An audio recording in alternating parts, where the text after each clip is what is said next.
본 방송에서 제공하는 투자 정보는 투자 판단에 대한 조언입니다. 방송에서 제공하는 주식의 가치, 가격 상승 및 하락에 대해서는 방송사에서 보장하지 않습니다. 시청자 여러분 안녕하세요. 오늘을 돌아보고 내일을 준비하는 오늘장 내일장 2부 진행의 백선혜입니다. 장 마감까지 확실한 승부 전략과 내일장 주목할 섹터까지 제시해드리고 있습니다. 오늘도 저희 방송과 함께 하시면서 성공적인 투자 전략 가득 담아가시기 바랍니다. 저희 방송은 유튜브를 통해서도 보실 수 있습니다. 유튜브 검색창에 서울경제TV라고 검색하시면 저희 방송과 함께 하실 수 있고요. 본 방송이 시작되기 전에 오후 1시부터는 유튜브 라이브로 먼저 찾아뵙고 있습니다. 이 점도 많은 관심 부탁드리겠습니다. 그러면 오늘장 내일장 2부 본격적으로 출발합니다.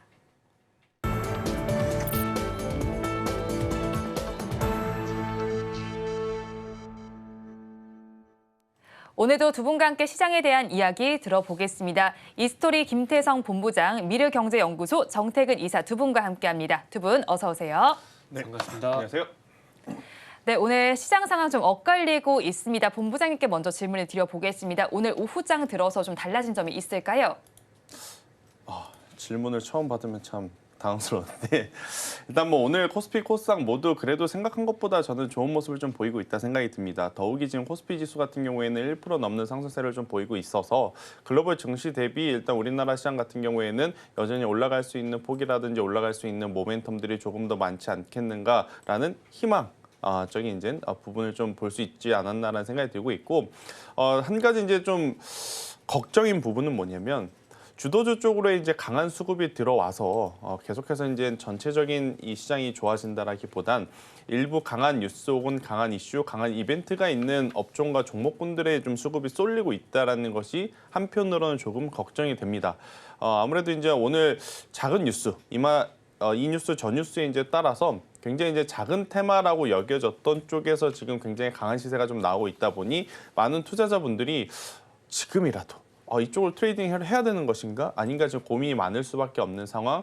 그리고 이제 다음 주 같은 경우에는 엔비디아 실적 발표라고 하는 또 대형 이벤트가 있기 때문에 그에 따라서 이제 수급의 변화, 수급의 변동성 그리고 많은 분들이 매수할 것인지 매도할 것인지 참 어느 것 하나 딱 꼬집어서 정확하게 이 결론 내릴 수 없는 시장이다 보니까 조금은 관망장세가 좀 짙어질 수 있을 것 같았는데 그럼에도 이런 흐름을 보여준다라는 것은 저는 긍정적으로 봐야 되지 않을까라는 의견 드려보도록 하겠습니다. 네, 주도주 수급에 쏠리는 현상에 조금 긍정적으로 바라보자고 시장 전반에 대해서는 짚어주셨습니다. 그렇다면 이사님께서는 시장 어떻게 바라보실까요? 시장이요?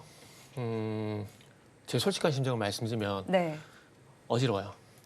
그러니까 이랬다가 저랬다가 그냥 왔다 갔다 그냥 하는 그런 시장이 나오고 있는데 무슨 얘기냐면은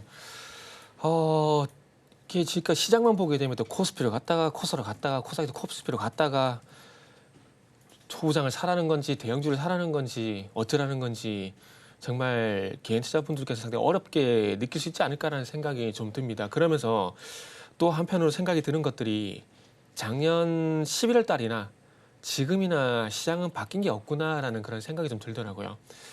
우리가 11월 달 기억하실지 모르겠지만 그때 당시에 기억나시죠? 공매도 금지. 네. 공매도 금지를 하게 되면서 전반적 종목들이 강세를 보이게 되면서 시장이 이렇게 끌고 가는 그런 양상이었었거든요. 근데 뭐 코스피, 코스닥 왔다 갔다 하고 있긴 하지만 그럼에도 불구하고 정말 바뀐 게 없구나. 그때 이후에 종목들을 가지고 종목들을 가지고 시장을 좌지우지하고 있는 건 여전히 그대로구나라는 생각이 좀 들더라고요. 그래서 지금 시장에서 중요한 것은 이제 오른쪽에 간다고 해서 오른쪽 따라가거나 왼쪽만 간다고 해서 왼쪽으로 따라가거나 이런 식으로 안 하셨으면 좋겠어요. 그렇게 하게 되면서 소위 속된 표현을 쓰자면은 계좌가 녹는 현상이 나오지 않을까라고 생각이 들어요. 왜냐하면은 순환매가 너무 빠르다 보니까 가는 놈만 계속 가는 게 아니라 A가 갔다가 B가 갔다가 계속 왔다 갔다 하다 보니까 이쪽으로 따라서 볼까 저쪽으로 따라서 볼까. 예를 들게 되면은 보세요. 한미반도체가 상한가 갔잖아요. 근데 지금 오늘 아마 조금 오르고 있는 걸로 알고 있는데 3일 연속 조정이 나왔잖아요. 네.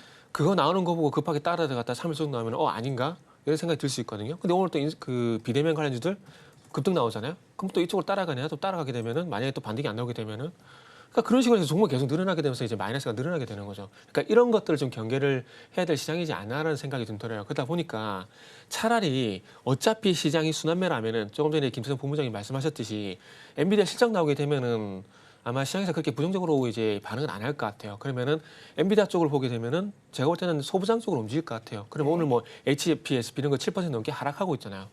못 들어가거든요. 근데 제가 볼 때는 그런 것들 들어가서 엔비디아 실적을 대비하는 게 저는 차라리 그게 낫다라고 봐요. 지금 오른 종목들 이제 뭐 따져볼 그렇게 하시는 것보다. 그리고 한미 반도체 같은 경우도 뭐 말이 나왔을까 좀 여담이지만 지금 상가원한테 따라잡아야 되는 마느냐 이런 고민들을 많이 하시는데 작년에 많이 솔직히 앞서갔어요. 무슨 얘기냐면은 본딩 장비 어떤 수혜가 예상되게 되면서 달렸거든요. 근데 중요한 건 기대감이 있었지만 장비 수주 뭐 기대감이 있었지만 중요한 건 숫자가 안 따라갔잖아요. 네. 근데 그 숫자가 올해 반영이 될 거거든요. 이렇게 본다면 제가 볼 때 겁낼 필요가 없다라는 거죠. 근데 거기에 대한 판단이 없는 상황에서 시세만 나오는 걸 따라가다 보면은 지금 개인 투자분들 같은 경우는 시장은 가는데 내 계좌는 왜 이렇지? 라는 그런 생각할 수 있는 상황들이기 때문에 모르겠어요. 제가 볼 때는 상당히 쉽지 않은 시장이라고 생각이 들고 오늘 뭐 상승하는 테마들 보니까 아이고 또 이제 두더지잡기식 장세가 되는구나라는 생각이 들어서 아우 차라리 시장을 보지 말란다 이런 생각이 좀 드네요 저는. 네, 오늘 시장 자체 좀 어지럽다고 표현을 해주셨습니다. 오늘 시장 지금 혼조 양상을 펼치고 있는 상황인데 이런 시장 상황 속에서 섹터별로 살펴본다면 오늘 시장에서 강세를 보이는 섹터 중에 스마트카 섹터가 눈에 들어오고 있습니다. 2%대 강세 흐름이 나타나고 있고요. 미국 정부에서는 중국산 스마트카의 수입 제한도 검토를 하고 있습니다. 이와 관련해서 두 분께서 좀 말씀을 전해주시면 좋겠는데 어떤 분께서 대답 전해주실까요? 선택을 해주시죠. 선택을 해주시죠. 대답이 어려우실까요? 네. 얘기할게요. 받아주실 줄 알았는데 안 받으시네요. 일단 차량용 반도체 이제 현대차가 이제 국산한다 그 뉴스가 나왔잖아요. 네. 단독 보도가 나왔잖아요. 그래서 아마 그걸로 이제 반응이 나왔다고 보시면 될 것 같은데 아침에도 솔직히 질문을 받았어요. 그래가지고 뭐 칩셋 미디어, 코아시아 뭐 이쪽으로 상승이 나오는데 어떻게 생각하냐고 여쭤보셨는데 아침에 단적으로 이제 텔레칩스만 현재 반응이 나오고 있다는 말씀이었거든요. 네. 왜냐 이런 반응이 나올 수밖에 없는 것들이 지금 이 반도체라는 큰 카테고리 안에서 볼게요. 거기에 이제 뭐 AI 반도체 뭐 그리고 시스템 반도체, 차량용 반도체 뭐 폴더블 들어가는 디스플레이 반도체 이런 많은 것들이 있을 거거든요. 근데 그 큰 반도체 카테고리 안에서 시장이 지금 뭐만 보고 있을까요? AI 반도체만 보고 있거든요. 그러니까 차량용 반도체 시장이 성장이 안 하는 건 아닙니다. 그런데 차량용 반도체보다는 AI 반도체 쪽으로 좀 집중을 하다 보니까 그 정도 기사면은 뭐 텔레칩스, 뭐 MDS 테크 뭐 이런 정도가 테마가 좀 확장돼야 되거든요. 전혀 그런 것 없이 아침에 텔레칩스만 강세를 보이더라고요. 그리고 네. 코아시아 같은 경우도 뭐 물론 반등이 나오긴 했는데 요거는 며칠 전에 아시겠지만 기사 보셔서 아시겠지만 ARM 요 관련주로 좀 강세를 보였던 부분들이거든요. 그러니까 결국 이런 얘기 드리는 이유가 뭐냐면 이런 말씀 드리는 건 뭐냐면 결국 차량용 반도체는 오늘 하루 단발성 이렇게 그냥 불꽃으로 끝이 나는 흐름이라 보시면 되고 어쩌면 이런 종목들을 아침에 따라잡았다라면은 정말 지금 만약에 아직도 가지고 있다면 정말 한숨밖에 나올 수 없는 그런 상황인 거죠. 그러니까 제가 방송 초반에 브리핑을 드렸듯이 시세에 따라서 잘못 이제 추격면서 하게 되면 이런 상황이 나올 수가 있기 때문에 정말 조심스러운 시장이라 말씀드릴 수 있고 그리고 반도체는 결국 앞으로 차량용 반도체가 안 가는 건 아니겠지만은 차량용 반도체보다는 여전히 AI 반도체가 반도체 이슈의 중심이 있다. 이런 것들 다시 한번 재확인을 했다. 이렇게 보시면 될 것 같아요. 네, 그렇다면 이제 이사님 의견을 들어봤는데 본부장님 의견도 비슷하실까요? 반은 맞고 네. 반은 조금 다른 의견인데 일단 저도 반도체에 대해서 AI가 앞서 있냐 차량용 반도체가 이제 더 좋으냐 이 질문에는 당연히 AI 쪽으로 제가 봐야 된다라고 이제 대답을 드릴 수 있을 것 같아요.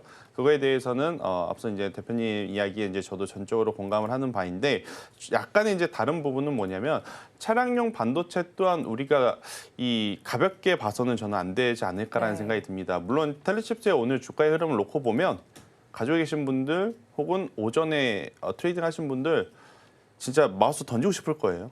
네, 아무래도 이렇게 추가적으로 상승이 나와야 할 그 네. 위치에서 나오지 못하고 오전의 고점이 지금 오늘의 고점이 되어버린 상황이다 보니까 굉장히 좀 속상하실 수밖에 없는데 어찌되었든 테마로 움직였든 뉴스로 움직였든 저는 이 텔레칩스가 이번에 보여준 실적에 저는 주목할 필요는 있지 않겠는가.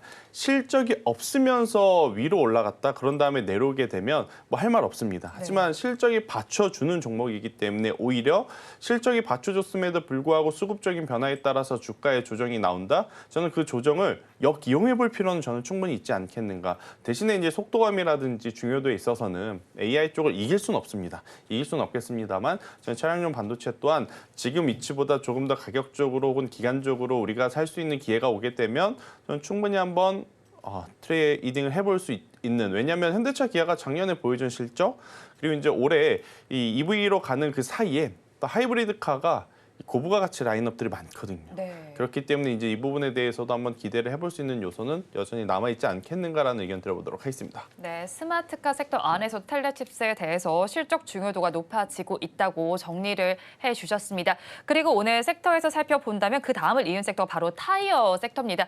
타이어주 같은 경우에도 좀 훈풍이 불어오고 있는 것 같습니다. 지난해 실적 호조에 힘입어서 거기에 더해서 기술력 강화를 통해서 경쟁력을 더욱더 차별화할 것으로 예상이 되고 있습니다. 타이어주 전반에서 좀 빨간불이 들어오고 있는데 이 안에서도 좀 선별해서 봐야 되는 거잖아요. 어떻게 보실까요? 이제는 조금은 부담스럽다라고 말씀을 드려야 될 것 같아요.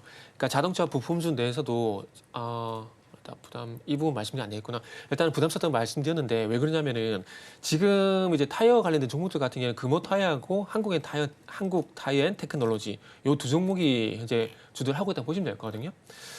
근데 왜 그렇게 말씀드렸냐면은 지금 한국 타이어 앤 테크놀로지 같은 경우는 2021년도 고점까지 지금 접근을 한 상황이에요.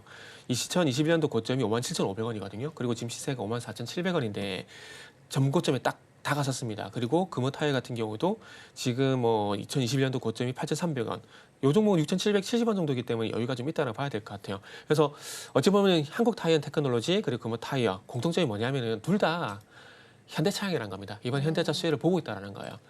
둘 다 그리고 어쩌면 전기차 타이어 그리고 한국 타이어 같은 경우에는 특히나 18인치 이상 고인치 타이어. 그러니까 현대차가 지금 이제 고가 차량 판매 비중이 SUV 같은 고가 차량 비중이 늘어나게 되면 실적이 좋아지고 있잖아요. 그와 마찬가지로 한국 타이어 테크놀로지 같은 경우도 18인치 이상 고인치 타이어, 비싼 타이어들이 판매 비중이 늘어나게 되면 실적 효과가 좀 나타나고 있거든요. 그렇기 때문에 공통점이 있다라는 거죠. 그렇기 때문에 금호 타이어 그리고 한국 타이어가 오른다고 보시면 되는데 중요한 것은 실적 이슈를 해가지고 얼마만큼 이제 끌어줄까가 관건인데 그러다 보니까 차트를 보게 되면은 좀 전에 말씀드렸듯이 한국 타이어 같은 경우는 전고점에 바짝 다가선 상황이고 금호 타이어는 조금 여력이 있는 상황입니다. 그래서 한국 타이어 같은 경우는 이제 너무나 당연한 얘기지만은 전고점 돌파 여부를 좀 봐야 되지 않을까라는 생각이 들어요. 그래서 이 부분에 이제 돌파가 되게 된다라면 추격 매수 가능하시겠지만 그게 아니라면은 일단은 이제 충분히 일단은 올라왔던 부분들 왜냐하면은 한국 타이어 주가를 35,000원 부분대에서 봐야 되거든요. 그래서 35,000원대에서 55,000원대까지 올라온 상황들이기 때문에 한 35,000원에서 25,000원 정도면은 이게 몇 퍼센트가 될까요? 지금 70% 정도 일단은 된다라고 봐야 되거든요. 그렇기 때문에 이 종목이 물론 70%는 단적인 수치가 많이 올랐다는 보기 힘들겠지만 어쨌든 35,000원 부분에서 올랐던 부분들 그리고 과연 자동차 부품주 섹터 내에서 자동차 타이어만 갈 것인가 네. 이런 것도 고민을 좀 해야 되거든요. 그래서 이런 고민들을 다 이겨낸다라면은 제가 안 간다 그래도 분명히 갈 겁니다. 그러면 그때 가서는 신규 같은 경우는 분명히 따라잡아야 될 이유가 분명히 있다라는 것들이죠. 근데 그런 것들이 아니라 여기서 많이 저항을 받게 된다라면은 아무래도 보유자 영역이 될 수밖에 없다는 말씀드릴 수가 있고 그리고 다른 부품주들은 약한데 유독 타이어만 강한 이유 이거는 작년 초반에 네. 화신현지 성화이텍 같은 종목들이 되게 강했었어요. 근데 그때 당시에 이제 타이어와 관련된 종목들은 약간 소외가 됐었거든요. 화신 현재 차트 보시면은 보세요. 작년 초반에 7월 달까지 상당히 강했었잖아요. 강했었는데 지금 타이어주로 다시 와보게 되면은 보세요. 작년에 되게 반도 없었거든요. 그러니까 자동차 부품주 내에서 이게 순환매가 돈 겁니다. 작년에는 이제 자동차 부품주 갔다가 그리고 올해는 타이어가 가고 이런 상황이라고 보시면 될 것 같아요. 네, 일단은 타이어 관련주는 보유자의 영역이다라고 정리를 해주셨습니다. 그리고 오늘 이월드의 경우에도 강세 흐름을 가져가고 있습니다. 토스와 관련된 이슈가 있습니다. 토스의 구주 매각 모집에 물량의 2배가 육박한다는 소식이 전해지고 있습니다. 2천억 원 정도의 규모가 몰려 있는 것으로 알고 있는데 이 이슈에 따라서 일단 이월드 움직이고 있고요. 다음 주에도 토스 관련주들 주가 양상 긍정적으로 보실까요? 일단 다음 주에 엔비디아라고 하는 이제 대형 이벤트가 있잖아요. 그러면 결국 주도 업종분들 특히나 우리나라에서 이제 비중을 많이 차지하고 있는 반도체 IT 같은 경우에는 좋든 싫든 조금 거래가 강하게 붙기가 좀 어렵다라는 생각이 들어요. 그러면 여기에 이제 들어가야 할 자금이 일단 이번 주는 조금 지켜봐야 되겠구나라고 생각이 들면 결국 이렇게 뉴스와 이슈 모멘텀이 있는 쪽으로 저는 움직일 가능성이 높다라는 생각이 들어서 충분히 트레이딩 관점으로 봤을 때 현재 위치보다 조금 더 올라갈 가능성은 굉장히 높아 보인다라고 생각이 듭니다. 그런데 이제 문제는 뭐냐면 변동성, 그러니까 시총이 반도체 IT보다 작다라는 표현보다 변동성이 굉장히 지금 크거든요. 변동성이 좀 크기 때문에 저는 개인 투자자분들이 혹은 시청자분들이 기준을 가지고 트레이딩 하실 수 있다면 이렇게 뉴스몰이를 좀 할 수 있는 쪽에서 트레이딩 하는 게 맞는데 그렇지 못하다. 네. 나는 만약에 내가 매수를 했는데 손실로 접어들면 손절이라고 하는 대응은 없이 그대로 버티는 전략만 가지고 있으시다. 그런 분들은 저는 이쪽에서 트레이딩 하시는 것은 옳지 않다라는 생각이 들어서 이 부분은 시청하신 시청자분들 개인의 성향에 따라서 조금은 이제 호불호가 좀 갈릴 수밖에 없지 않겠는가. 저는 개인적으로 기준이 없으시다면 이쪽은 트레이딩 하시는 것보다는 조금 기다리시는 게 맞지 않겠는가라는 의견 드리도록 하겠습니다. 네, 토스 관련주들 좀 기다려 보자고 정리를 해주셨습니다. 변동성이 높은 만큼 유의를 해보자고 정리를 해주셨는데요. 이사님 의견도 비슷하실까요? 그렇게 말씀드려야 되지 않을까요? 어찌 보면 본인 상황이 맞지 않는데 이런 종목에 들어가서 수익을 낼 만한 승률이 얼마만큼 될까라는 것을 고민해봐야 되는 부분들이 있거든요. 그 장 초반의 브리핑에 아예 이제 밑에는 종목들을 가지고 끌고 가시거나 아니면은 짧게 트레이딩 하라고 말씀드렸잖아요. 그렇기 때문에 조금 길게 보시는 관점에서 이제 매매하신 분들 같은 경우는 그냥 이런 거 보지 마세요. 그냥 안 보는 게 차라리 속 편하다라고 말씀드리고 싶고, 그러면서 이제 바닥에서 돌아서는 종목들 분명히 있거든요. 그러니까 그런 종목들 쪽으로, 그리고 아니면 이제 앞으로 이제 기대가 될 만한 섹터, 제가 순환매를 계속 말씀드렸잖아요. 네. 그리고 대표적으로 반도체 말씀을 드렸었고, 그러니까 그런 종목 쪽으로 차라리 조정받을 때 들어가서 그냥 기다리시는 게 제가 볼 때는 낫다라고 봅니다. 굳이 화를 만들 필요 있을까요? 저는 그렇게 생각이 들거든요. 그렇다면 이사님께서는 어디가 유망하다고 보시는 걸까요? 그거는 시장에 따라 틀린 거죠. 네. 왜냐하면은 잘 보세요. 코로나 때 있잖아요. 2020년도에. 그때 같은 경우는 굳이 단타 칠 필요가 없어요. 왜냐하면은 카카오 같은 거, 네이버 같은 거, 네. 현대차 같은 거 사놓으면 오늘 2%, 내일 4%, 모레 5% 계속 올라가요. 그런 장세에서 단타 칠 필요가 있을까요? 전혀 없거든요. 근데 지금 같은 시장은 아까 장초반 브리핑 말씀했지만은 코스피로 갔다가 코스닥으로 갔다가 반도체 쉬었다가 2차전지 갔다가 막 왔다 갔다 계속 하잖아요. 네. 그런 장세에서는 짧게 가는 게 맞는 거죠. 그래서 이거는 뭐 본인의 어떤 투자 성향도 분명히 필요하겠지만은 시장 상황에 따라서 뭐 이런 표현 쓰면 좀 어떨지 모르겠지만 박쥐처럼 이쪽 갔다 저쪽 갔다 이렇게 하는 게 제가 볼 때 맞다라고 봅니다. 그래서 정답은 없어요. 네. 정답은 없고 그냥 주식시장은 객관식이 아니라 그냥 주관식이라고 좀 생각을 하시고 그냥 상황에 따라서 이제 서술을 한다라고 생각하시면 될 것 같아요. 네, 지금 주관식에 따라서 상황에 따라 서술해 보자고 정리를 해주셨고요. 예시를 들어주신 종목 중에 카카오가 있지 않았습니까? 그런데 카카오. 네. 카카오가 있었어요. 네, 카카오가 제가 발음이 좀 안 좋았나 보네요. 네, 카카오가 있었는데 카카오 최근에 이제 네. 매수세를 살펴본다면 어제도 외국인이 꽤 많이 매수를 해줬어요. 이거래일 연속 매수세를 좀 넣어줬고 기관 역시도 어제 오늘 매수세를 넣어주고 있습니다. 네네. 이런 매수 성향에 따라서 카카오를 바라보는 시각도 좀 다르게 이제는 가져가야 할까요? 개인적으로 이런 수급 변화가 나오는 종목을 좋아를 해요. 네. 좋아를 하거든요.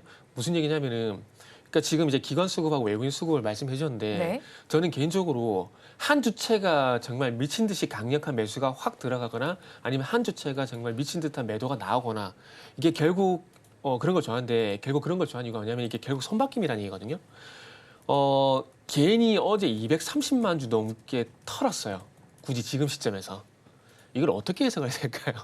외국인 기관 입장에서는 살 수 있는 여력이 생긴 거고, 어찌 보면 시장의 종목이 반등이 나올 때 나올 만한 악성 매도 물량이 일정 부분 조금 나갔다라고 생각을 할 수가 있다는 거죠. 그러다 보니까 이런 수급 변화가 나오는 종목들을 상당히 좋아하는데, 그러다 보니까 아마 카카오가 그동안 네이버 같은 경우는 뭐 치징 얘기도 나오고 하이퍼클럽엑스도 여기도 나오고 해서 많이 좀 부각이 됐었는데 상대적으로 카카오는 좀 덜했었거든요. 제가 봤을 때는 그냥 네이버 쪽으로 갔다가 카카오 쪽으로 이렇게 시선을 살짝 돌린 것 같아요. 그래서 결론부터 말씀을 드리면은 7만 원 부분까지는 반등이 일단은 나올 것 같아요. 나오고, 그리고 또 중요한 것은 카카오는 그렇게 반등이 나고 난 다음에 조금 바닥 확인이 더 필요하지 않을까라는 생각이 들어요. 지금 실적에 대해서 굉장히 호평을 하고 있는 상황들인데, 어찌 보면은 이번에 영업 비용 이 부분만 아니었다라면은 분기 기준으로 2천억이 넘는 실적이 분명히 나올 수 있었거든요. 근데 카카오 같은 경우는 숙제가 뭐냐면은 분기 기준으로 봤을 때 영업이익이 1,000억대 정체가 돼 있어요. 그러면 이걸 반대로 뒤집어 보게 되면은 1,000억대에서 탈피하는 흐름이 나와서야 바닥 탈출이 가능하다는 얘기거든요. 그러면 앞으로 이 카카오 같은 경우는 실적만 보시면 됩니다. 실적 보시면 되는데 뭘 보냐면은 영업 비용이 감소를 하게 되면서 분기 기준 영업이익이 2천억 이상 올라가게 되면은 그때 가서는 자연스럽게 이제 우상향이 될 거예요. 그러면서 카카오가 언제 이 정도 올라왔지? 난 이게 분명히 나올 거고요. 근데 지금 어찌 보면 영업이익이 감소를 하고 있는 추세들이고 그리고 SM이나 이제 인수하면서 들어갔던 비용들이 분명히 있거든요. 그런 것들이 컨텐츠 매출로 잡히게 되고 그리고 영업비용이 줄어들게 된다라면은 지금보다 시장은 더 호평이 나올 가능성이 높습니다. 그렇기 때문에 이전보다는 이제는 카카오는 나아진 상황들이 분명히 있고 그리고 이런 기대감들을 말씀드린 이유가 뭐냐면은 2018년도에 한번 자기가 해보게 되면은 그때 당시에도 이 지금 카카오티 같은 이런 컨텐츠를 새로 개발하게 되면서 비용이 상당히 많이 들어갔었거든요. 근데 그런 비용 부담 때문에 실적이 발목 잡히게 되면서 2018년도 주가를 못 갔었는데 이런 영업비용이 축소가 되고 이런 것들이 성과가 나오기 시작하면서 2019년도에 주가가 갔어요. 그런 사례를 보게 되면은 카카오 같은 경우는 다시 한번 이제 뭐 SM에 투자한 것들 이런 것들이 이제 비용이 출하가 됐었고 비용이 출하된 것이 줄어들게 되고 성과가 나오게 되는 어떤 시점이 모르겠어요. 2분기가 될지 3분기가 될지 모르겠지만 그런 게 나오게 된다면 자연스럽게 제가 볼 때는 카카오는 다시 한번 2019년 흐름이 나온다. 이렇게 말씀드리고 싶네요. 네, 카카오 2019년 흐름이 나올 수 있겠다고 정리를 해주셨습니다. 금리 인하 기대감도 있는 만큼 이제 성장주에 좀 주목을 해봐도 되지 않을까 싶은데요. 본부장님께서는 카카오에 대한 시각 비슷하실까요? 일단 카카오 기업에게는 네. 지금이 기회이긴 합니다. 그러니까 왜 기회라고 하냐면 사실 이제 카카오를 이야기하면서 우리가 항상 네이버를 같이 이야기를 하지 네. 않습니까? 그동안에 사실은 카카오보다는 네이버를 조금 더 우리가 우위에 좀 생각을 했었던 부분들이 많았어요. 그런데 저도 이제 이번 주를 기점으로 다소 지금 네이버가 침체되는 이 상황, 그러니까 네이버가 침체되는 이유는 딱 하나거든요. 이 중국의 알리라고 하는 혹은 테무라고 하는 기업이 우리나라 이커머스 시장에 지금 엄청나게 영향력을 좀 크게 키우고 있다 보니까 네이버 스마트 스토어에 대한 실적의 불확실성이 이제 빨간불이 이제 켜지는 그런 네. 상황이거든요. 그렇게 되면 네이버를 투자를 더 고려했었던 투심이 이렇게 되면 이제 네이버도 쉽지 않겠구나. 그러면 일단 실적이 좀 잘 나왔다라고 평가를 받는 카카오 쪽으로 이제 들어가봐도 괜찮지 않을까 그런 이 투심이 좀 몰렸었던 것 같다라는 생각이 들어요. 대신에 문제는 뭐냐면 시가총액이 26조입니다. 그런데 지금 분기 이익이라든지 연간 이익을 보면 아직까지도 이 시총에 맞는 성과를 냈다라고 보기에는 저는 어려워요. 그렇다라고 하면 결국 이제 우리가 좀 생각하는 10만 원 중후반대까지는 저는 현실적으로 굉장히 무리가 있다 생각이 들고 있고 단기적으로 시세가 나온다면 앞서 이제 대표님께서 이야기하셨던 7만 5천 원, 8만 원대가 가장 현실적인 그리고 여기서 이제 조금 더 높은 밸류를 보여주려면 네. 메타와 같아져야겠죠. 그러니까 메타 같은 경우에는 지금 이용자 수가 20억 명, 카카오 같은 경우에는 5천만 명. 네, 숫자 게임이 안 됩니다. 그러니까 우리나라 국내에서만 이렇게 잘하면 안 되고요. 네. 해외에서의 어떤 새로운 또 신사업 판로를 조금 개척하는 모습들이 저는 적극적으로 좀 필요하지 않을까라는 의견 드려보도록 하겠습니다. 네, 해외에서 일단은 신사업 판로를 개척해야겠다고 정리를 해주셨습니다. 그리고 최근 들어서 시장에선 저PBR 관련주를 꽤나 많이 주목을 했습니다. 그래도 이제는 저PBR 안에서도 좀 선별을 해봐야 할 것 같은데요. 그래도 밸류업 프로그램 관련해서 계속해서 정책이 발표가 될 예정인 만큼 이 안에서도 좀 현금 체력이 높은 곳에 주목하라는 조언이 나오고 있습니다. 네네. 이사님도 이 의견에 동의하실까요? 단순히 지금 현금이 많다라는 걸 보는 것보다는 앞으로 현금이 계속 늘어나는 기업에 포커스를 맞춰야 된다라고 생각을 해요. 그러니까 만약에 뭐 이게 어찌 보면 통신주하고 지금 금융주가 그런 케이스에 들어갈 거라 생각이 좀 들거든요. 그러다 보니까 아마 그 금융주가 반등이 나오는 게 그런 맥락이지 않을까 생각이 드는데 우리가 은행주 얘기하면 순이익을 얘기할 수밖에 없거든요. 꾸준하게 순이익은 발생이 되는데 이 꾸준하게 발생된 순이익 때문에 우리가 구주 환원책을 계속 늘려나간다. 그러면 순이익은 계속 이렇게 정체가 되는데 배당 정책을 계속 늘려나간다. 이게 가능할까요? 언젠가는 이게 접점이 만날 거 아니에요. 그러면 더 이상 이 주주 환원책을 더 늘리지 못하게 되면은 그럼 그때 가서는 또 어떻게 해야 됩니까? 그런 문제가 생기잖아요. 그러다 보니까 저는 개인적으로 그래서 지난주에도 한번 말씀드렸던 것 같은데 그 가장 좋은 모델 그래서 미국 모델이라는 얘기를 하고 있거든요. 네. 미국 같은 경우는 어쨌든 잘 보세요. 우리나라는 그런 게 없지만은 애플이 실적이 잘 나온다. 그럼 3대 지수가 올라가요. 뭐 인텔이 실적이 잘 나온다. 3대 지수 다 올라가요. 이게 왜 그럴까요? 우리나라는 영업이익 기준으로 실적을 보지만은 미국 같은 경우 주당 순이익으로 보거든요. 그러니까 주당 수익이 얼마만큼 발생이 됐고 이 주당 수익이 얼마만큼 늘어났고 이 늘어나게 되면서 이 주식에 투자한 주주들이 얼마만큼 가져갔고 그러니까 서로 윈윈이 되기 때문에 이런 반응이 나온다고 보거든요. 근데 단순히 현금이 많다고 해서 뭐 배당을 많이 해라. 이게 뭐 당장은 되겠지만 또 뭐 정권 바뀌어가지고 그 정책이 후퇴가 되게 되면 계속 할까요? 절대 안 할 거거든요.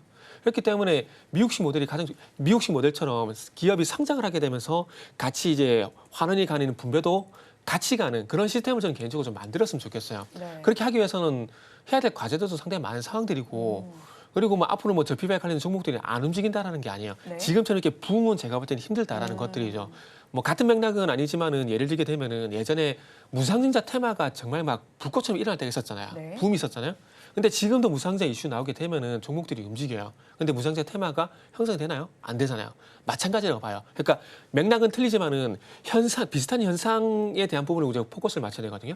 저피별도 마찬가지로 봅니다. 지금은 했던 뭐 정부에서 뭐 한다더라 이러다 보니까 그러면 뭐 원리를 찾아라 아니고 뭐 저피와 비율을 찾아라 이런 식으로 붐이 일어나게 되면서 다 떼금박기 일어난 거거든요. 근데 나중에 가서는 실질적으로 저피비알 그러니까 현대차 모델 이게 제일 맞다고 보거든요. 네. 현대차처럼 기업이 성장하게 되면서 주주 안정을 많이 하는 기업들 쪽으로 저는 제한돼서 갈 수밖에 없다라 봐요. 그렇게 본다라면은 지금 이제 섹터로 보게 되면은 가장 부합하는 게 자동차고 그리고 최근에 좀 많이 말씀드린 종목이 이제 또 웹젠이라는 종목인데 웹젠도 이번에 실적이 괜찮았었거든요. 실적 괜찮게 되면서 이번에 작년에 자사 수확을 했었기 때문에 이번에도 자사 수확을 할 것이다. 그러면서 현금 비중이 많아요.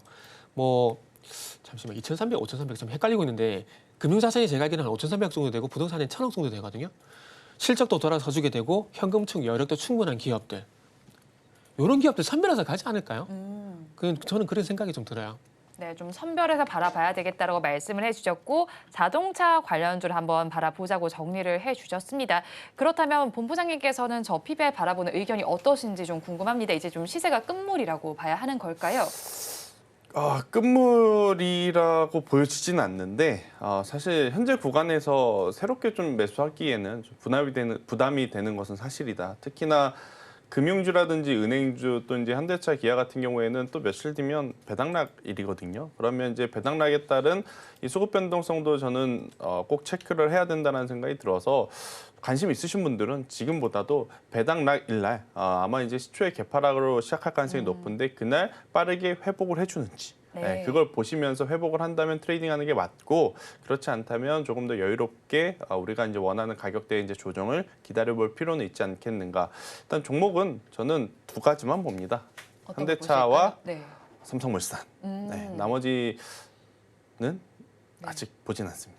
네. 네, 저 PBR 관련주도 신규로 접근하기엔 부담이 존재한다고 말씀을 해주시면서 현대차와 삼성물산을 바라보고 있다고까지 정리를 해주셨습니다. 시간이 벌써 3시 17분을 가리키고 있는 만큼 종가 베팅할 종목을 알아보겠습니다. 먼저 이사님 어떤 섹터에서 가지고 오셨을까요? 로봇 섹터에서 가지고 왔어요. 그러니까 로봇 섹터를 가지고 온 거는 제가 조금 전에 짧게 따라가거나 네. 아니면은 조금 이제 길게 보신 분들 같은 미리 좀 들어가자고 말씀드렸잖아요. 그래서 로봇주는 그런 관점에서 한번 좀 보시면 좋을 것 같아요.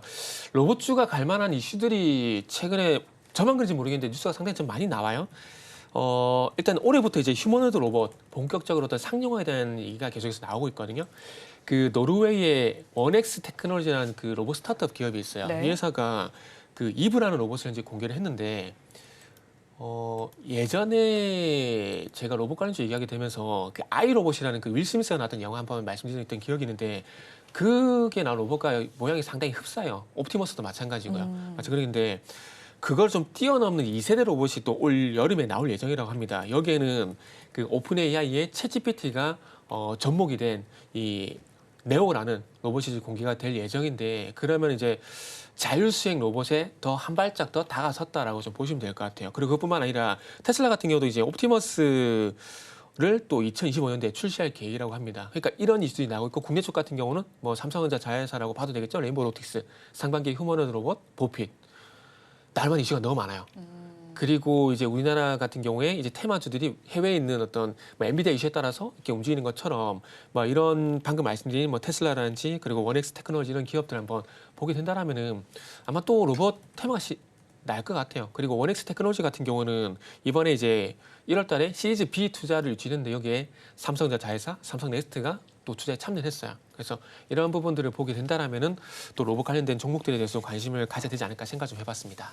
네, 그러면 로봇 관련주 중에서도 어떤 종목에 조금 더 집중을 해야 할까요? 두산 로보틱스를 좀 준비를 했어요. 최근에 가격 정도 상당히 좀 크게 나왔고 그리고 최근에 기관 수급도 좀 좋아지고 있는 상황들이거든요. 그렇기 때문에 레인보우 로보틱스도 있지만 두산 로보틱스도 한번 다시 한번 보는 게 좋지 않을까 생각이 듭니다. 물론 둘 중에 뭘 고를까 솔직히 고민이 돼요. 이거는 뭐 짜장면 먹을래 짬뽕 먹을래 이거는 똑같은 고민이라서 네. 행복한 고민을 좀 할 수 있거든요. 근데 최근에 가격 조정폭이 좀 컸었다는 부분들 그리고 앞으로 로봇 이슈가 좀 나을 수 있을 만한 부분들을 좀 봤을 때 두산 로보틱스가 가격적인 메리트가 조금 더 있었다는 말씀을 드려보고 싶고 뭐 두산 로보틱스 어떤 자체적인 이슈가 있다라기보다는 그러니까 방금 말씀드렸듯이 국내 쪽이란지 해외 쪽이란지 이런 관련 로봇 이슈들이 상당히 많이 좀 발생이 되고 있기 때문에 그런 관점에서 한번 좀 보시면 좋지 않을까 생각을 했습니다. 그래서 일단 마지막 가격 전략을 말씀을 드리면은 일단 오늘 매수를 하게 된다라면은 한 10만 원 부분까지 일단 먼저 좀 보시면 좋을 것 같아요. 이 부분은 일단 가격 분기점이라고 좀 말씀을 드리도록 할게요. 그래서 가격 분기점이라고 하게 되면은 또 아마 앵커님이 또 10만 원 이상 또 어디까지 볼 거냐고 물어보실 건데 10만 원이 돌파가 되게 되면은 네. 한 15만 원 정도 일단 네. 또 높일 겁니다.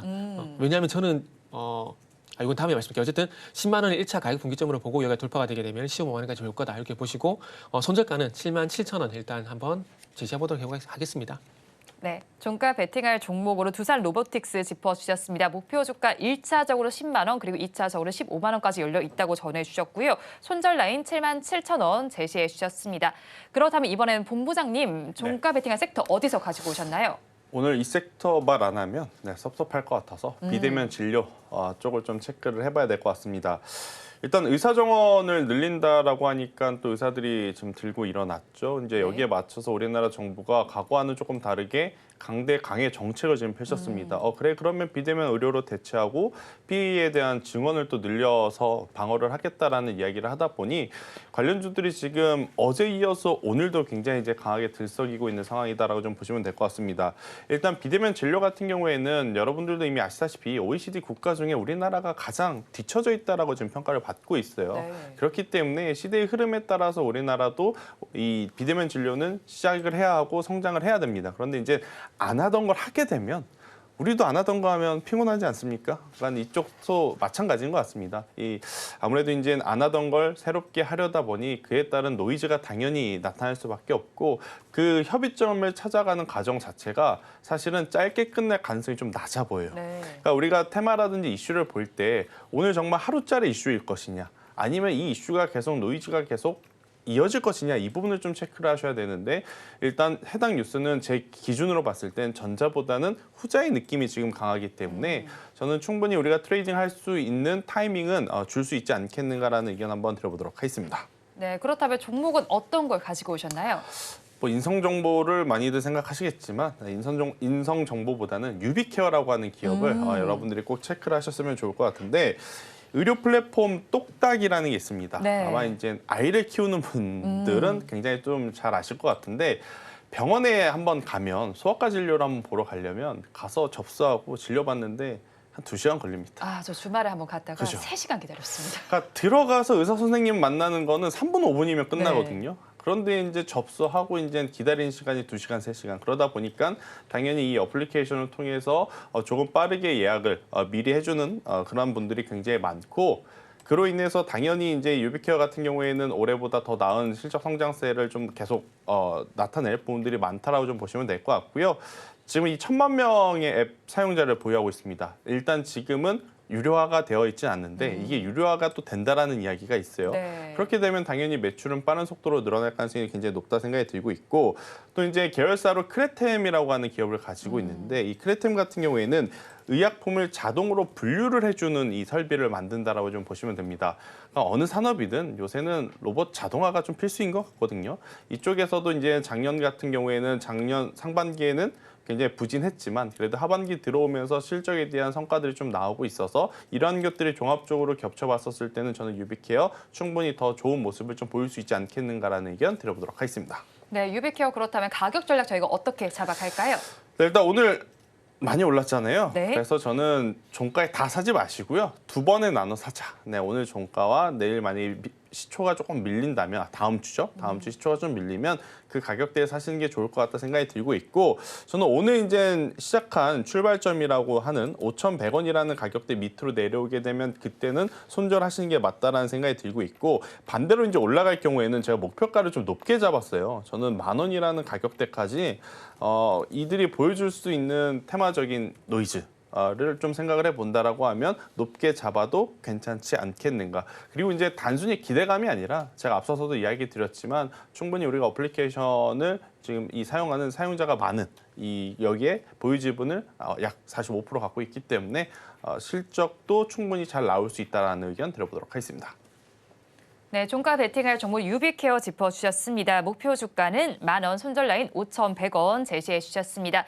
그렇다면 마감 동시효과 구간 우리 시장은 어떤 분위기 보이고 있는지 양대 시장의 분위기 체크해 보겠습니다. 우리 양대 시장 모두 상승으로 출발을 했는데 엇갈리는 장세가 장중 내내 펼쳐졌습니다. 마감 역시도 비슷하게 될 것으로 보입니다. 오늘 시장은 코스피가 조금 더 강해 보입니다. 1.36%의 강세를 보여주면서 2,649선에 마감이 예정되어 있습니다. 다음으로 코스닥 시장의 지수 상황 살펴보겠습니다. 마감 동시효과 구간을 지나는 코스닥 지수는 0.25%의 약세를 보이고 있습니다. 857선에 종가를 쓸 준비를 하고 있습니다. 이어서 수급 상황 체크해 보겠습니다. 코스피 시장 먼저 체크해 보겠습니다. 코스피 시장에서는 외국인과 기관이 쌍끌이 매수를 해주고 있고요. 반면에 개인 투자자들만이 홀로 팔고 있습니다. 외국인은 4천억 원 넘게 담아내고 있고요. 기관은 3,226억 원 사고 있습니다. 반면에 개인 투자자들 7천억 원 넘게 팔아내고 있습니다. 다음으로 코스닥 시장으로 넘어가겠습니다. 코스닥 시장에서는 외국인과 기관이 동반으로 매도를 하지만 개인 투자자들만이 홀로 사고 있습니다. 코스피 시장과는 반대되는 수급 양상이 펼쳐지고 있습니다. 외국인 투자자들 2천억 원 넘게 팔아내고 있고요. 기관 투자자들 100억 원 넘게 팔아냅니다. 기관 투자자의 경우에는 오늘까지 8거래일 연속 매도세를 보여주고 있고요. 개인 투자자들은 2천억 원 넘게 사들이고 있습니다. 오늘 시장 상황 이사님께서는 어떻게 바라보셨습니까? 방송 초반에 말씀드린 뷰와 달라진 건 없습니다. 네. 달라진 건 없을 것 같고 단지 다음 주에 또 이럴 건가? 라는 그런 걱정이 좀 되죠. 지금 오늘 코스피 쪽에서 외국인이 9천 계약 정도 선물 매수, 물론 미결제 증감 동향하고 미결제 약정 확인해 봐야겠지만은 최근의 흐름을 봤을 때는 이게 순수 매수 포지션일 가능성이 상당히 높다라고는 봐집니다. 봐지고 그렇다면 지금 자리에서 굳이 9천 계약이 들어오는 게 맞나? 라는 그런 생각이 좀 들거든요. 물론 지금 수급을 좀 집중시켜가지고 고점을 돌파시킨다 이런 관점에서 볼 수가 있겠지만은 그런 관점으로 보기에는 지금 코스피 같은 경우 1월달 대비해서 거래 대금액이 거래량이 너무 작아요. 그러니까 이게 어찌 보면 트랩이 또 되지 않을까라는 그런 높아진 그런 걱정이 좀 생긴다라는 것들이죠. 그래서 제가 틀렸으면 좋겠습니다. 제가 틀렸으면 좋겠고 어쨌든 다시 한번 저피별적 강세를 보이게 되면서 코스피 같은 경우 2,670포인트가 지금 작년 6월달부터 좀 고점으로 작용이 되고 있거든요. 그래서 이 부분을 좀 시원하게 좀 돌파를 했으면 좋겠다라는 말씀을 드리고 싶어요. 그런데 그렇게 긍정적으로 보고 싶지만은 이제 조금 외국인의 수급이 그러니까 너무 좋아도 좀 찜찜한 거죠. 이런 것들이 찜찜한 것들이 왜 이렇게 말씀을 드리냐면은 날짜를 보게 되면 12월 20일 날 이때 당시에도 외국인에서 대량 선물 매수가 들어왔었거든요. 근데 2,207번 돌파가 안 됐어요. 그리고 2023년 8월 1일로 가게 되면 이때 당시에도 외국인이 18,000 계약 정도 매수가 들어왔어요. 그러니까 공교롭게도 돌파가 필요한 시점, 1.9 많이 오는 시점에 이렇게 외국인의 대량 선물 매수가 들어왔을 때 이렇게 찜찜한 현상이 좀 있었다는 거죠. 그러다 보니까 지금도 마찬가지로 좀 그런 생각이 들고요. 그래서 어찌 보면 지금 시장에서는 지수만 놓고 보게 된다라면은 확인의 대응이 좀 필요하지 않을까 생각이 들고 만약에라도 코스피가 돌파가 되지 않게 된다라면은 저피별 같은 경우도 단기로 끝이 나지 않을까라는 그런 걱정이 됩니다. 그러면서 다시 그 방송 소대에 말씀드렸던 작년 11월 같은 시장 그냥 돌아가면서 개별주 순환매가 빠르게 나는 그런 시장이 또 지속되지 않을까라는 그런 한편으로 좀 생각이 좀 드네요. 네, 개별주 순환매 장세가 다시 펼쳐지지 않을까 하고 시장 전반으로 정리를 해주셨습니다. 우리 양대 시장은 다른 불을 켜고 있습니다. 오늘은 오랜만에 코스피 시장이 조금 더 강하게 움직이고 있습니다. 코스피 시장 마감 동시효과 구간에서도 1% 넘게 상승률을 보여주고 있고요. 코스닥 시장은 하지만 약보 하권에 들어가 있습니다. 그래도 우리 양대 시장의 분위기 전반으로 살펴본다면 양대 시장 모두에서 지수 자체는 엇갈리고 있지만 상승하는 종목 수가 더 많이 집계가 되고 있는 상황입니다. 수급적인 측면을 앞서서 살펴보신 것처럼 반대되게 나타나고 있습니다. 외국인과 기관 투자자들이 코스피 시장에서는 쌍끌이 매수를 해주고 있지만 코스닥 시장에서는 동반 매도에 나서고 있습니다. 마감 동시효과 구간 함께 하셨습니다.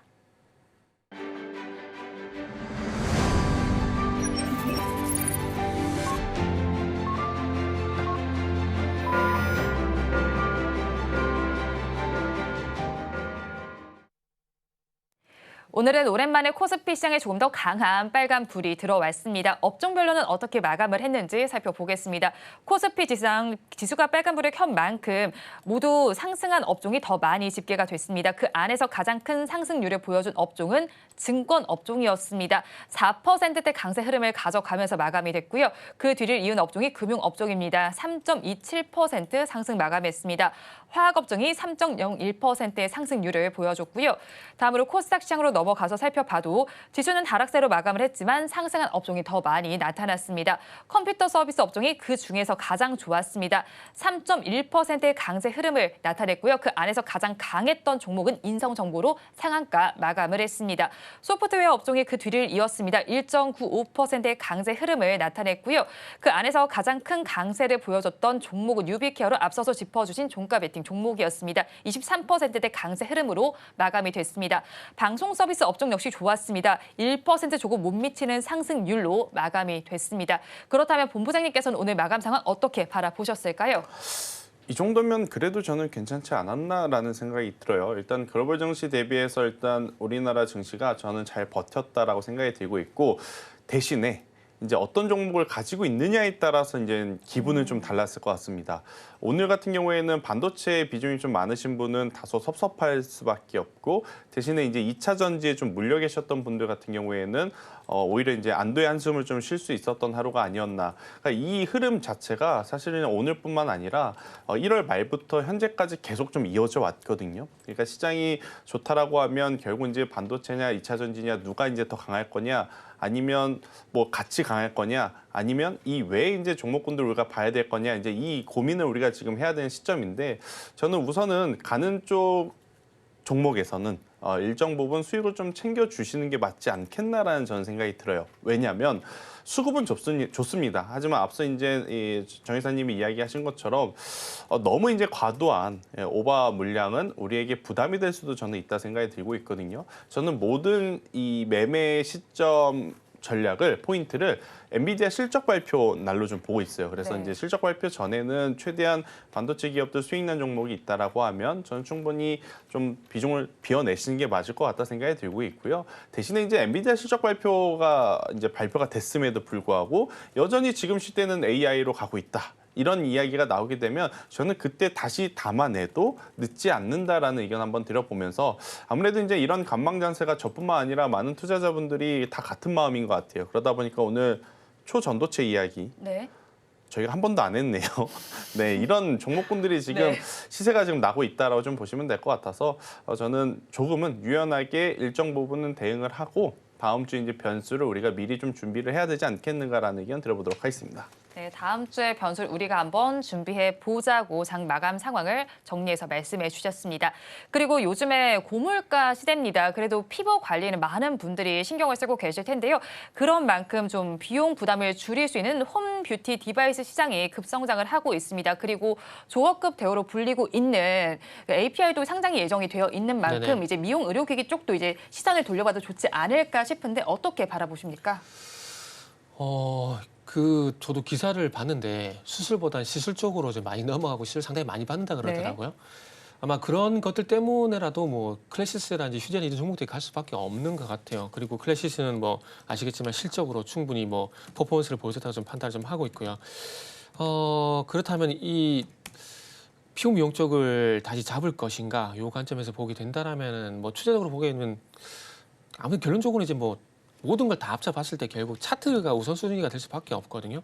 물론 뭐 차트가 좋다고 안 좋다고 하더라도 방금 말씀드린 실적 모멘텀이 이제 반영되게 되면 돌아설 수가 있지만 그럼에도 불구하고 지금은 뭐 휴젤이 가장 좋아 보여요. 그리고 질문하시면서 이렇게 돌려봤는데 네. 휴젤이 이렇게 올라온지도 몰랐네요. 그동안 화장품만 너무 좀 보다 보니까 네. 피부 미용 기계는 전혀 관심이 없었거든요. 관심이 없었는데 클래시스도 최근에 그 조정 나왔었다가 지금 최근 며칠 이렇게 반등이 나오고 있는 거거든요. 그러니까 결국 실적 때문에 이렇게 되는 부분들인데 그렇게 본다라면 어쨌든 좀 안정적으로 물론 가격 메리트 아까 제가 두산 로보틱스 말씀드린 것처럼 가격 메리트적인 측면에서 본다라면은 지금 실적 대비 주가 빠져있네. 그러면 가격 대비 좀 저평가라는 판단으로 클래시스가 들어갈 수가 있겠지만은 지극히 이제 평범한 이제 개인 투자자라면은 아무래도 클래시스보다는 대형적인 측면에서 휴젤이 더 낫지 않을까 생각이 들어요. 그리고 휴젤 같은 경우는 지금 이제 작년 11월 달부터 10만 원 가격대 좀 박스권 형성이 되고 있었는데 어쨌든 오늘 어제 좀 돌파가 됐다라는 것들은 또 신고가를 기대할 만한 부분들이 있기 때문에 일단은 개인 투자자분들 같은 경우는 클래시스보다는 휴젤이 좀 더 낫지 않을까라고 말씀드려야 될 것 같네요. 네, 클래시스보다는 지금 휴젤이 조금 더 낫겠다라고 이사님께서 정리를 해주셨고요. 미용 기기 쪽을 바라보는 본부장님의 시각도 궁금합니다. 안에서 또 어떤 종목을 더 중점적으로 바라보시는지까지 전달해 주시죠. 내일까지 중국 춘절이죠. 중국인들이 우리나라에 많이 왔는데 화장품 면세 움직이지 않습니다. 그러니까 예전과 다른 소비 패턴을 보이고 있다는 게 이제 중요하고 그럼 그들이 우리나라에 와서 무엇을 하면서 놀 것이냐? 강남에 가서 다들 이 피부 미용 이 진료를 또 많이 받고 있다라고 해요. 그러다 보니 자연스럽게 당연히 저는 좀 체크를 계속 해야 되지 않을까 생각이 들어서 앞서 이제 이사님께서 이야기하셨던 휴젤이라고 하는 기업도 굉장히 좋다라고 저는 판단되고 있고요. 저는 올리지오. 네, 원택이라고 하는 기업이 정말 좋은 성과를 지금 내면서 가격적으로 메리트도 있는 그러한 모습을 좀 보이고 있어서 저는 미용 의료기기 쪽에서는 원택을 한번 보시는 것도 괜찮지 않겠는가 생각이 들고 있고 일단 클래시스 같은 경우에는 이 침습과 비침습 모두 이제 이 두 채널을 강화하기 위해서 또 이루다라고 하는 기업의 이제 지분도 좀 가지고 있는 상황이죠. 그러다 보니까 이루다라는 기업에 대한 저는 주가의 이 반등도 한번 우리가 노려볼 필요는 있지 않겠는가라는 의견 한번 드려보면서 미용 의료기기 놀라운 점은 총 매출보다 네. 마진율입니다. 네, 마진율이 거의 뭐 40%에 가깝더라고요. 그러니까 네, 그 기업 회장님들은 참 부럽네요. 네. 네.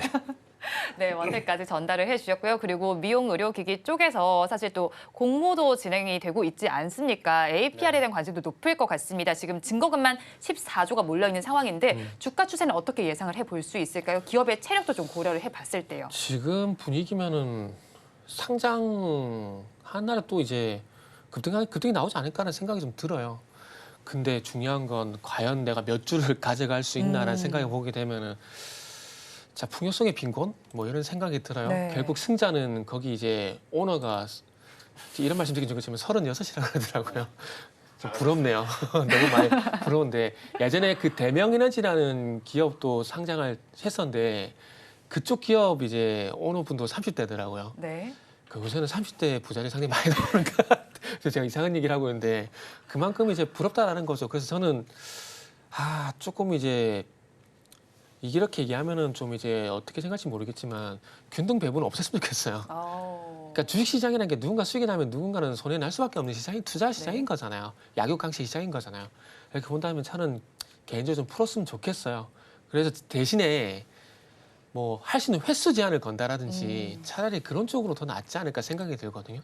우리가 어찌 보면 또 제가 저 산으로 가고 있는데 정말 죄송합니다. 하고 있는데 우리가 로또를 한 이유가 똑같지 않을까요? 나도 저렇게 될 수 있다는 기대감 때문에 하게 되는 거잖아요. 그러면은 공모주 시장도 저는 개인적으로 그런 기회라고 보거든요. 이렇게 본다라면은 뭐 균등 배분이 과연 그런 거를 모색하는 개인 투자분들의 부합하는 제도인가?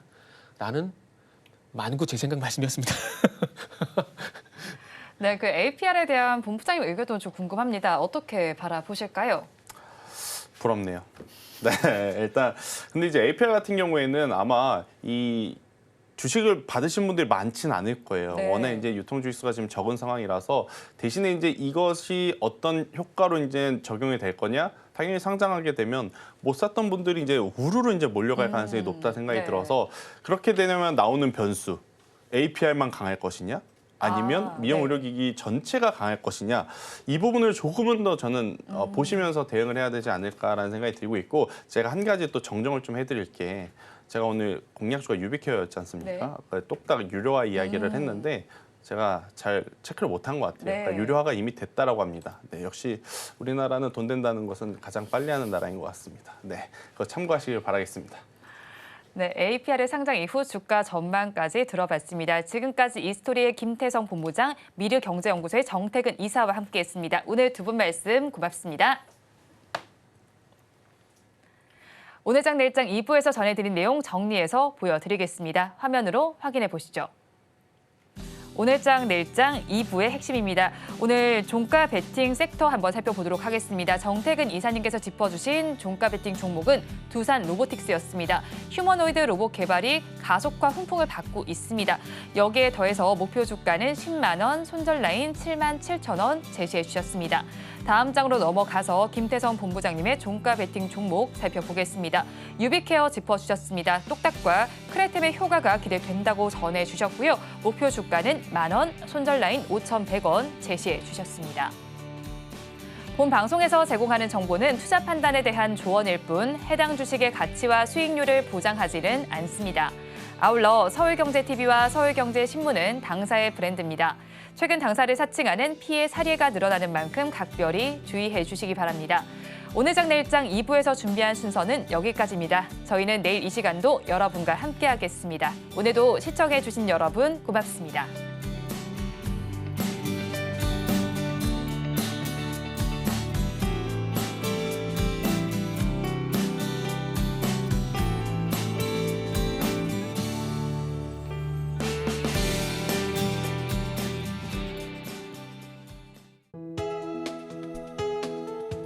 본 방송에서 제공하는 투자 정보는 투자 판단에 대한 조언입니다.